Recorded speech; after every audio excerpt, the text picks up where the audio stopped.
ওগো, তুমি কি অফিসে যাবে না আজকে? হ্যাঁ, যাবো তো। তাহলে দেখি তুমি রেডি হচ্ছ না, তুমি দেখি বসে রয়েছো। রেডি হও, রাস্তা করো।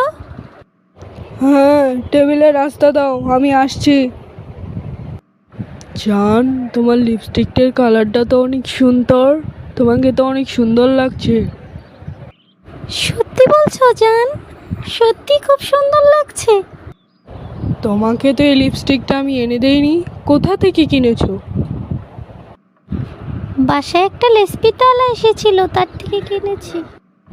ও, যাই হোক, তোমাকে লিপস্টিকটা অনেক সুন্দর লাগছে। জান, তোমাকে না পুরো চাঁদের মতো লাগছে। জানো জান, লেসপিতালাও বলেছে আপনাকে লিপস্টিকটা অনেক সুন্দর লাগছে। এখন তুমিও বলছো অনেক সুন্দর লাগছে। কি বললি তুই? লেসপিতারালা আমি এক? না মানে আমি তো বলেছি আমাকে সুন্দর বলছে, আমি তো ওইভাবে বলতে চাইনি। ওহো, তুমি আমাকে মারতে পারলে। উফ, তুই আমার বাসা থেকে বের হ, লেসপিতারা।